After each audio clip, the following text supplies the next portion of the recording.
Good day, it's Erich Schoeman from Matters of the Soul. It's nice to spend time with you. Today I'm going to do a second program on setting boundaries with your families. I mentioned that I would continue that program by answering a few questions and just looking at the practicalities of setting boundaries with your families. Now, all of us will at some point have to do this to talk to our families and tell them what's bothering us and what's not. It's important that when you do this, that you do it in a certain way so that it's not done in a way that is aggressive or attacking. Now, I'm going to spend some time on those specifics and give you input on how you can practically set boundaries with your family. Thing is, we live together, we share our lives together, we spend lots of time together, and many families do not have a lot of boundary violations, and people generally look out for each other and they respect each other's boundaries. But as we've seen, we do get those extremes of either too rigid or too enmeshed family boundaries, or where we're not really sure what the roles are, or where the roles are out of balance. The one is carrying too heavy a weight and a load, and the other one not, or it's just not working. So you need to address some things in the family. So this can be addressed whether you are the husband or the wife or the child or the adult child. Now, obviously, when you are a child and you are 10 years old and you're listening to this, it's not so easy to address this with your parents directly, because you're not the boss. So you need you need other outside help, therapeutic help to guide you with this. And so you need to ask your parents to see a therapist, a psychologist, or somebody, and then take it from there to get help. But in speaking to your family members, you can choose your friends, but you can't choose your family. But you can choose how you interact with your family and what you allow and what you don't allow yourself to do, but also for them to do. Now, this is important when people learn to become more assertive and to say no more often. We tend to be like a pendulum that swings from the one side to the other, and we tend to sometimes overreact a bit, which is understandable, because it's like a bottle of soda that you've shaken, and now you've opened it and it's overflowing, and it's a bit all over the place. So initially, this might be difficult, and it's a new skill to learn. So it wouldn't necessarily just come naturally. It is something that needs to become a part of how you act and think. And with myself, it's taken me years to become more assertive and to set my limits and boundaries. And you will find that with family members, I think this, on the one hand, it's the easiest because they are closer, so you might have a bit more ease in talking to them. But on the other hand, it might be the most difficult ones. Easier to set a limit with somebody at the shopping mall that is doing something that you don't like, and that is taking your trolley and trying to take the trolley that you've chosen, and you've already chosen. So it's easier to say, "This is my trolley. I've already," or "I'm standing here," or "This is the table. We're sitting here." But with family members, these things tend to be a bit more difficult because we're so intertwined with each other, and there's lots of history and emotion. So I'm preparing you to just say, it's okay if it's not easy to do. In the sense, it is understandable. It is normal especially when you first try to apply these ways of talking and ways of thinking. So all of this might be a little bit strange as well. Some people, when they initially learn assertiveness skills, they find it a bit odd, because you're training them in different ways of talking.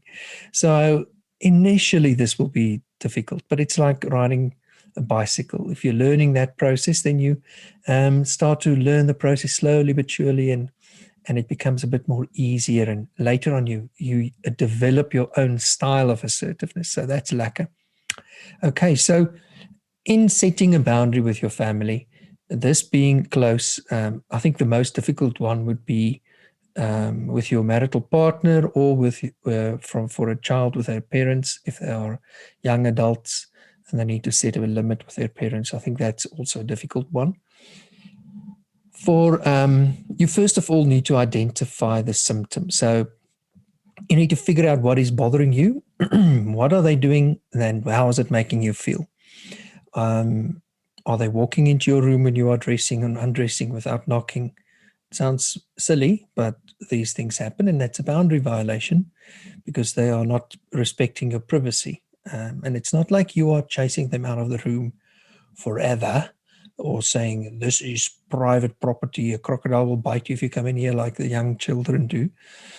Give the passcode, and they've got this strange password. All the password is written on the door. That's what they do. But it's not as if you're being unrealistic or you're now being silly.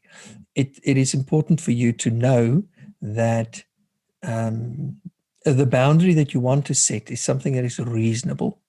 Needs to be reasonable. If you're not sure about that, check with somebody that you trust that understands limits and boundaries. And if you don't know somebody, go and see a therapist because we're trained in this, and read books about it. It's always good to just give yourself a strong knowledge base before you try and attempt something like this. Obviously, starting out with setting limits and being assertive with your family is not the best way for you to initiate your process of learning to say no. Rather do that with your very good friends and tell them, I'm learning to say no. I'm going to practice my skills. So here and there you might hear me say no, but more often I'm not trying to be nasty. I'm trying to learn how to express myself and to be more genuine. And it's not that I'm going to say no to everything. I just need to be honest with myself and here and there say no where I feel it's necessary. That does.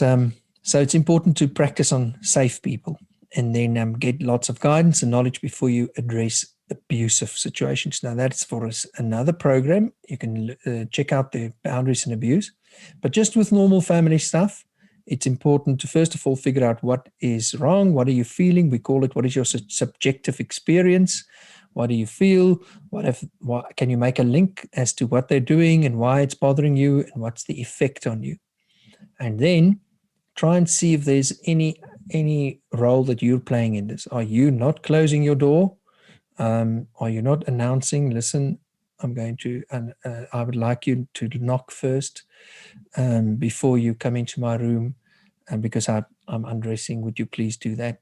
You've not asked them. You've not you've not made the boundary clear. There, it's like the government has not put up any signs as to the speed limit on this road, so you don't know what the speed limit is.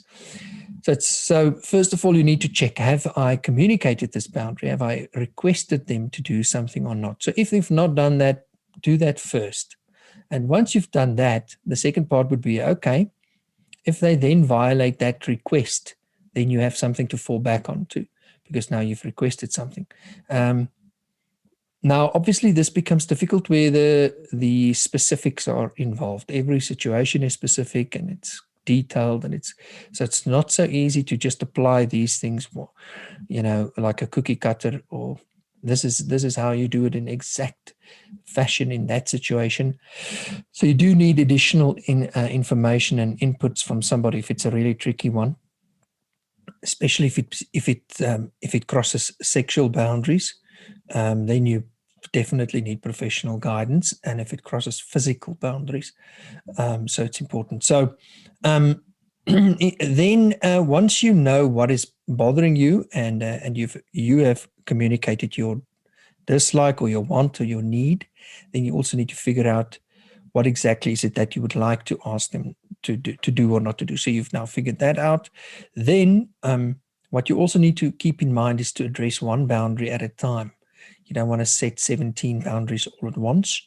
So we're going to just tackle this one boundary to see whether they are going to address this. And I can tell you from being a parent that it may take some time for people to readjust to your new limit. Once you set a limit with children, and it will be similar here, you need to be consistent, you need to be to address that specific one first. So it is, and it doesn't have to be this big issue. You don't have to make a whole blow up about it. You can just be matter of fact as to what your needs are or not. But if they continue to violate it, it is important to now see a pattern here. So you need to identify what is the dynamic that's going on here. Can you look at the law of boundaries? What are they violating? Are they violating specific laws of boundaries that you've noticed? Are you taking responsibility for something where in fact you need to be towards them, if you remember the boundaries? Or are you avoiding taking ownership for some area and now they're left taking ownership and it feels like a violation, but because they're controlling you, but in fact it's an area that you can take more ownership of? Or are they controlling you? And usually what we find is parents will be controlling towards their young adult children and telling them what to do and what not to do. Are there certain things where you can maybe create some distance between you and them, geographical distance? So it doesn't even necessitate a discussion. You just create some more distance. I don't like to upset the system too much initially. I like to usually try the path of least resistance for the first kind of intervention. So see if you can create distance. Is there a way that you can solve this without having this direct confrontation? That doesn't mean you're avoiding confrontation. That just means you're lowering the stress on the relationship. And on yourself. So if there's something else that you can do, maybe you can lock your door. And if they want to come in, you just say, I'm dressing. It's now a simple example. Sometimes it's more complicated than this. Young adults living at home, parents telling them you've got to be home at 10. And then you'll need to have some discussion about it, mom or dad. Appreciate your concern. So we'll go into how you do that now. But if it's possible to circumvent it, then do that. That'll save you the energy. We just need to see whether it's also intentional or not. Now, you can't read other people's intentions, but most of the time during a pattern, you can see what's going on, whether they are they depending on you? Is it a matter of control? Is it a matter of them not taking ownership of certain areas of their lives, and now you've got to do that? Like your parents, I know some parents who are dependent on their children financially, emotionally. How are you contributing to this? So it's important to get this picture clear before you address it, because otherwise you're going to go in blind and you're going to stumble and fall. So you need to discuss your situation sometimes with somebody that's trusted, that can and you can ask them to try and give you as clear a picture as possible from their perspective. And remember, it's their perspective. So it's another perspective. Obviously, you pray before you do any of this and you wait on the Lord. I always say, and I find this with myself as well, during times when I've not spent time in prayer, I have usually been more anxious, more irritated, or more upset about something that I afterwards realized I needed to be sure, it maybe wasn't necessary to be so intense. So I would recommend then spend time with the Lord, find answers there first, get peace in your heart. Okay, so you need to slow down the situation and consider it first of all. Maybe you need to ask yourself, what is the effect on me? Is this person disrespecting my time, my money, my generosity, my home, my feelings, my job, my spouse, what is exactly is happening here? Do I, if you think that it is an intentional attack, you will see that in a pattern, because then that will necessitate distance and maybe a direct intervention of moving away. If you can see this is malicious, but if you can realize, you'll see in a pattern like this person has done this, but it's quite obvious they don't really realize what's happening. Then you're just going to make them aware. But if it's more of a malicious kind of thing, this father is out to break your spirit, or your husband is harsh, then you need to address this more directly. So that'll be addressed in the boundaries and abuse program. And you can see that in the second part of it. So you can click on the link. And then Okay, so you know now what the dance is, the pattern is. What are they doing, and how are you responding, and what are they then responding to, and how are you then responding, and where are you going with this, and how does this play out? What can you do a bit differently? What do you want them to do differently? Okay, so write that down, make notes of it. Yes, it seems like a lot of work, but that is how you are going to get through this. Okay, so you identify the need that drives the conflict as well. Sometimes there might be an underlying need. Now, this is psychodynamic psychology. It might be that they have a need to be loved or acknowledged or accepted, or maybe it's a current need. Maybe it's something from your mother's childhood or whatever, or your own needs. Maybe it's a current need. That person needs safety. They're lonely. They need company or comfort or care, and now they're invading your space or your time. It's important to identify that because it also gives you the more perspective you have, the less of resentment you have. Or maybe you need to figure out, are you trying to solve a current problem with ineffective means? Example, you need to figure out what exactly the problem is, like we said, and then figure out, are you addressing the correct need here? Meaning, if that person is constantly phoning you and contacting you, is it that they are lonely? Because then we can also speak to that when you address them. And then it's important to also forgive that person. So I like to forgive before I have the discussion. Otherwise, I go in with a lot of frustration and aggression. It releases you. It obviously helps with giving you more clarity in your thinking. And you might have to do it 7,295 times plus plus. So you might have to do it repetitively. I was done in the other day financially by a shop in, let me name them. No. I was done in and robbed of a few thousand rand, and that I was really upset, obviously, but I felt like the revenge, and I had to forgive them and realize and bring it to the Lord and ask His justice and ask Him for perspective and for provision and give the situation to Him. And then later on, and as I was continuously forgiving every now and then and blessing them and giving the situation to the Lord and asking Him for help and provision, it was lowering the resentment and the intensity. And I'm seeking wisdom as to how to handle it because I need to go back there and address certain things. And I just need to get my mind and heart clear before I go back there. Otherwise, I might strangle him. No, I shouldn't do that. Please pray for me. Okay, so I'm not going to do that, but forgive them. Okay. Okay, so having that discussion with your family member, if you can't find any other means like locking your door or moving out of the house or, um, doing something that will create that boundary, like not answering your phone when somebody continuously phones you. I just don't answer the phone. I've got a, if it's spam, I block it immediately.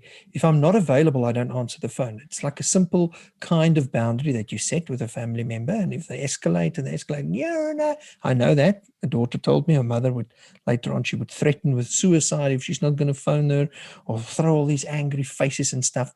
That's where you just need to keep that stance of yours and just answer when you are available. And you can say to them, I cannot answer at the moment. I'll phone you back when I'm available. And they'll say, I've seen lots of stuff, and then they will say, no, I'm dying here. You don't care for me. I'm going to kill myself or whatever. That if you've assessed that situation and you've gotten professional advice as well, and to be clear that this is indeed manipulation, then you need to keep your firm stance. If that person is really in distress, reach out. Just this morning we reached out to somebody who contacted our ministry and asked and said that they want to commit suicide, and we immediately reached out. We will assess as time goes by whether that is a manipulative communication or not, but we need to reach out. But if you've now assessed it and you've seen this is manipulation, that person is threatening me or blaming me all the time, then I need to act on it. Okay, so now if you're going to handle the conflict with a person, you need to say, I'm not going to have the discussion when I am hot-headed and angry. You need to first calm down those nerves. Get to a place of rest and ease and relaxation. Otherwise, you're going to come over as demanding, hostile, confrontative, combative is the nice word. So you're going to be fighting fit. I'd rather recommend that you choose a time where you are and that person's emotions are lowered. You'd rather not address it in the heat of the moment, although you feel like screaming their heads off. It's not going to help. Try and calm down, like do all the stuff I said just before I said this now, the stuff I said before that. Choose a neutral time and location, make an appointment, say to them you would like to discuss something with them. If something's on your heart that's bothering you. Now, that might create some initial stress for them. Good for them. Let them suffer. No. No. Edit this out, please. No. So you choose a neutral time and location. You say to them you want to discuss this with them. You want to resolve the conflict. The idea is not to beat them up. You'd say that I want to resolve the conflict. I want to talk this out. I want to make peace. So from your side, you're saying that just to put them at ease as well, because they might become very hostile and defensive as well and be very aggressive and blaming towards you. And that's where you need a lot of support. So if it's in a neutral time place, at least the emotions are calmed down. So wait a few days, choose that, because you want to go in there as calm as possible. Okay, so now when you're going to address the issue, I like to build a hamburger. That means I say something positive, like an affirmation or feedback, and then I give my instruction, or not my instruction, my input rather, and then I end off with some positive affirmation or whatever. So, and throughout you've heard that you use I statements. Communicate from your own perspective. That's the family systems theory as well. How you need to address your communication theory, how you need to communicate effectively. Meaning, if you really want people to hear you, you first need to hear them. That's that 7 habits of highly effective people. You need to, in order to be understood, you need to understand first. Okay, so you need to extend understanding. So when you are talking to those people, you also need to have the approach and say, I would like to hear your side of what you're feeling, and I'd like to express my side as well. So, and then you can also initially in the discussion, you can say, I'd really like for this discussion to go a bit smoother than what we had previously. And if we could try to, I really want to hear you, and I want to explain to you what is bothering me, and see if we can come to some kind of conclusion or resolution on this. And you can say, when you are expressing your side of the story, what you do is you start off by listening. I like to listen to them first, because that gives them the opportunity to also explain. And I might gain some additional information that might give me a more perspective as to what's happened, and it might change the way I'm going to set my boundary, because just now I did not understand the full situation. Yes, it might give them a chance to now bash you. But if they become bashing and bashful, and if they become angry and hostile, I mean, then you can say to them, I understand that you're upset and I can see that, but would you please not attack me like this? And if they then throw their toys out of the cot and storm out, then that is the depth of the relationship. Then that just shows you why you needed to set a boundary. So then you just shrug it off and you say, well, this is what's happened, and you go and cry with your friend, but you don't cry there. If they do that, then that is the hostility. If you've now tried to just express, please, just I'd like to hear you, but you are attacking. This is quite attacking and blaming. I stop that. Some other therapists might say, no, let them vent and listen to them afterwards, because if you talk to them while they're venting, they might escalate further. It depends on how much you're able to bear, and on how intense they are venting. So if they are blowing up on you, I mean, then that needs to stop. Then that's where you say, no, I'm sorry, I want to hear you, but please calm down. I don't take it if they explode like that, I say. Okay, so, and then when you communicate, you express yourself, you explain what is exactly is happening. So we call it I statements, meaning I explain what you've done and how it's affected me and why it's bothering me and what I would like you to do in that what you've done initially, in the place of what you've done. Sorry, fumbling for words here in my second language. So it's when you do this, I feel that, and it's bothering me because of this, and it's hurting me there, and I would like you to rather do that than this. So a principle here is that you'd like to not you'd like to respond, not react. So you would like to think before you act, and so in that process, you are trying to just remind yourself not to explode. You might become upset. You might feel angry. You might feel like flipping out. And if you start, just try to break yourself. Now, I'm not perfect at this. So I also stumble and fall. But as soon as you realize, hey man, I'm starting to lose it, just apologize and try again. But it's better to rather take a few steps back emotionally and say, let's listen to this. It's not going to be no use to scream and shout, obviously. Try and be genuine. Try and remain a genuineness, openness, honesty, but obviously humility. If the person is abusive, that's a bit different. Refer again to the Boundaries and Abuse series. But you're going to be firm, but kind with that. Okay, so it doesn't mean that you're not going to be hard and callous, but you're also not going to be. You're going to be. You're going to have kindness. The Lord would say gentleness and love through this. So it's not anger and defensiveness. Otherwise, they will just become more angry and defensive with you too. So kindness calms down the situation and case. But you've got to be direct. You've got to still remain direct and not be vague about what is bothering you. Be specific, and also point out all the things that are not bothering you. Express your gratitude for things that they are doing that you really appreciate. And that's not manipulating you or soft soaping you. It is being genuine. It's giving the full picture. It's not giving a half a picture. I hate it when the media sometimes, they've been prone to sometimes give, like they would do these audio edits and only give you a certain section of an interview so that it seems this way. Not all media, some have done that.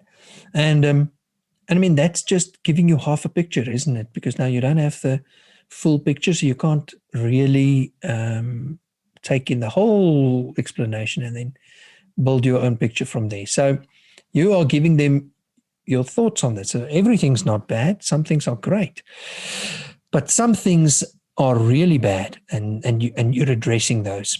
So you are also validating that person, and that also, if they feel understood and validated, obviously they'll be less aggressive and combative or defensive, and then it's explaining, so you express your care. Sorry, you express if you know it wasn't their intention to hurt you.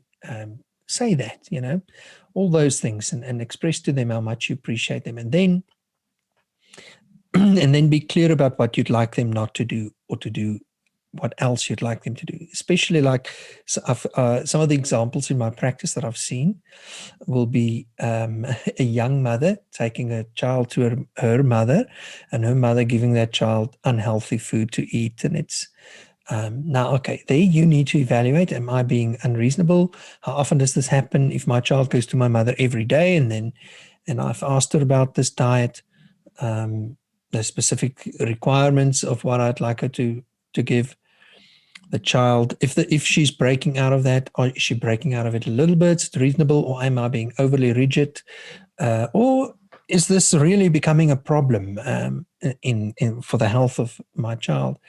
If you take your child to your parents once a week, I mean, schedule their treats for those days, so that's working around it.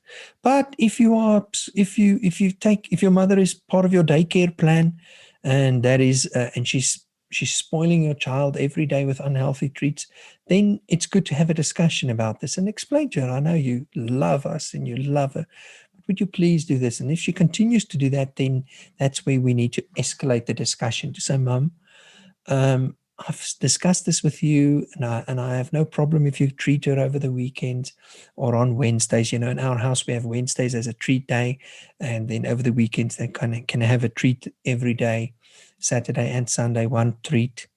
So it leaves them with some hope, at least we're going to get something on Wednesday. But it gives them a balance as well, just shows them to balance it. And if she listens, you give some form of meeting her halfway. No use to say, my children only eat blackberries and blueberries. They don't eat any sugar. No sugar.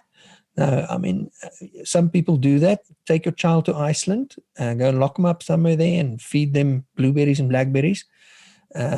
It's important to remain get some form of balance here. Yes, and express to her now and help her to pack in the children's lunches. Now I know they don't then use that lunch, as some of the grandmothers are a bit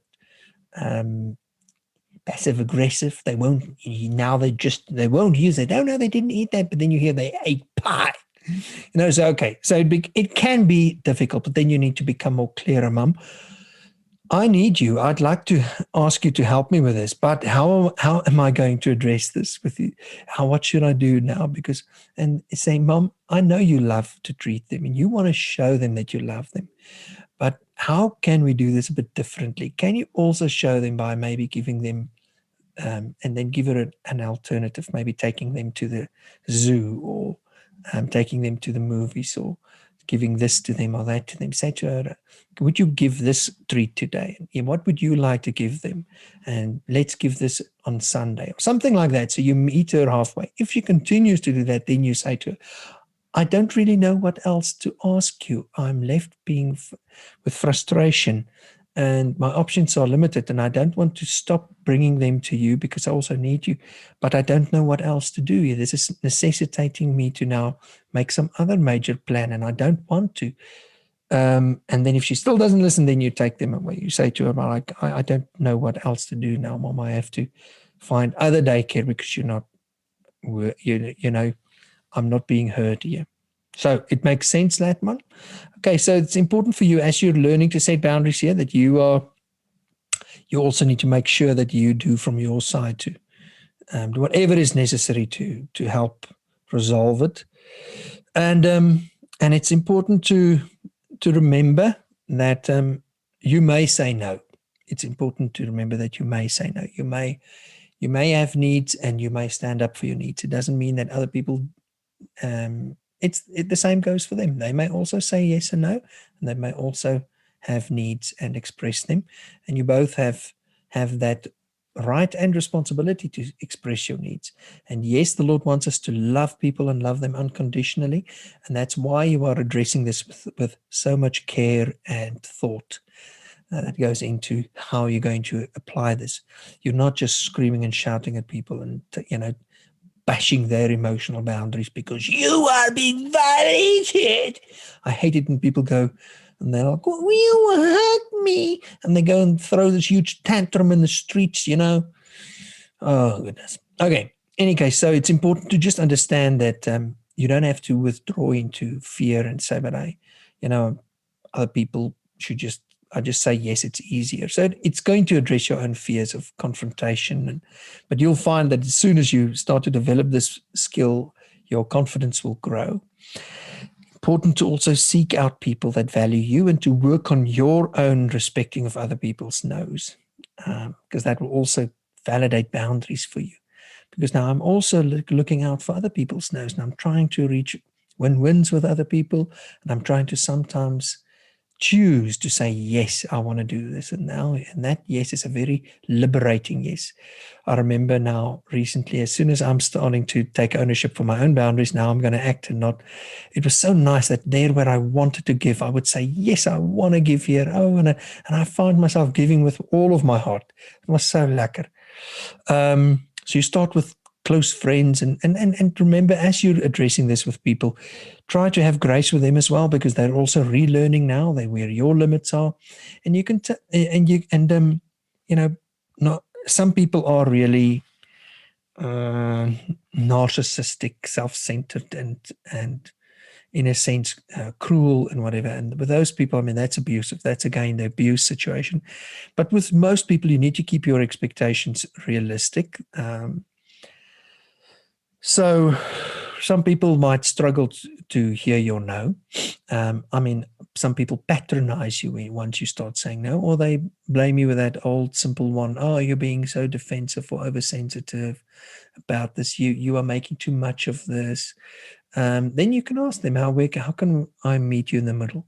Some people just struggle to accept other people's opinions on things because they are right and you're wrong. And that's where you need to get feedback until you're sure, but I'm not being unreasonable here. And then whether they think you're right or wrong or oversensitive or not, then does not matter, because you've made sure that you are reasonable, and then you stick to that. You've heard them, you try and hear them, you try and accommodate them as far as possible, but they also need to hear you. And if they don't, then you need to make another plan, distance thing. So sometimes you need to be willing to walk away. It's some people and some relationships are toxic, and you have to keep that option in mind to end the relationship or to leave the situation. Now, I'm not saying divorce here. Divorce is serious, and you need to look at my program on divorce, and also, like I said, Mike Winger's program on divorce and remarriage. Those things are important, but in an abusive situation or where a pattern is so toxic, it needs to be seriously addressed. Maybe separation is necessary for a time. But with most relationships, sometimes you'll need to see, geez, I'm going to be the bad guy here. It's going to be difficult. It's going to blow up, or I need to just leave. Sometimes I just need to get up and go.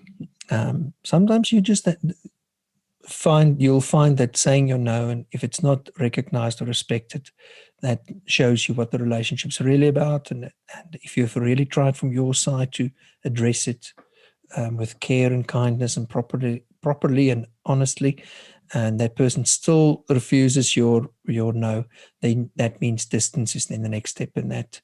And then you move without having to explain and apologize. Okay. So keep in mind that you are the one who is in charge of your own limits and what you accept and not, and how you are going to manage your boundaries. But you're also responsible for how you then treat others. Okay. But yes, you need as much wisdom as possible, and then as much grace from the Lord. So may the Lord bless you in your endeavors to have peaceful relationships with your loved ones, and try to express and shower people around you with love, your family as well. So it doesn't mean that you're withholding love from them. You're addressing what's bothering you, but you're still giving them lots of attention and care.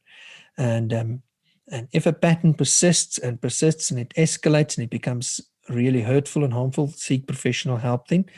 Then maybe you need counseling. And if that doesn't work, then some other serious intervention works, like maybe moving out, or setting some more emotional distance, like moving away from somebody emotionally, physically. Okay. God bless you. Please, if you're watching this on Facebook, maybe you need to, you're welcome to subscribe and follow us on YouTube, Matters of the Soul there. And please send us an email if you want to, or a message via Facebook. And we'd love to hear from you and ask questions. And I do these question and answer sessions. All right. All the best for you. I'll see you then again. God bless. Bye.